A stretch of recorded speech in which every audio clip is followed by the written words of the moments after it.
पश्चिम बंगाल आणि तमिळनाडू या राज्यांप्रमाणेच केरळमध्ये देखील सत्ता बदल झालाय।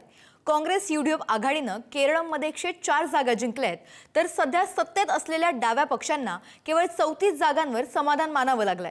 2016 नंतर पुन्हा एकदा आता केरळमध्ये काँग्रेसचं सरकार येणार आहे। त्यामुळे आता केरळमध्ये कुणाची मुख्यमंत्री म्हणून वर्णी लागते ते पाहणं महत्त्वाचं असणार आहे। पाहूयात त्याबद्दलचाच हा सविस्तर रिपोर्ट।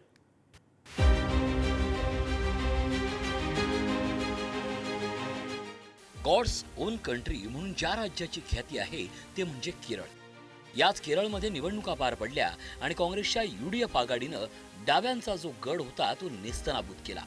देशात फक्त केरळ येथेच डाव्यांची सत्ता होती, ती देखील आता त्यांच्या हातातून गेली आहे। पश्चिम बंगाल नंतर केरळमधूनही डाव्यांची सत्ता गेली आहे। केरळमध्ये काँग्रेसनं 104 हून अधिक जागा जिंकल्या आहेत, तर डाव्या पक्षांनी 34 हून अधिक जागा जिंकल्या आहेत। डाव्या पक्षांनी पश्चिम बंगालमध्ये 1977 ते 2011 मध्ये एक हाती सत्ता गाजवली। त्रिपुरा राज्यात 1993 ते 2018 या काळात सत्ता स्थापन केली। तसंच केरळमध्ये UDF आणि LDF यांची आलटून पालटून सत्ता येत होती। 2021 ची निवडणूक अपवाद ठरली। या निवडणुकीत पिनराई विजयन यांच्या नेतृत्वाखालील डाव्या आघाडीनं सलग दुसऱ्यांदा सत्ता मिळवली। केरळमधील डाव्यांची सत्ता जाणं म्हणजे आता देशभरात एकाही राज्यात त्यांचं सरकार नसेल। आता केरळमध्ये पुन्हा एकदा काँग्रेस सरकार स्थापन करणार आहे। त्यामुळे आता तिथे मुख्यमंत्री कोण असणार हे देखील पाहणं महत्त्वाचं असणार आहे, कारण अनेक नेते आता दिल्ली दरबारी जात असल्याची देखील माहिती मिळते।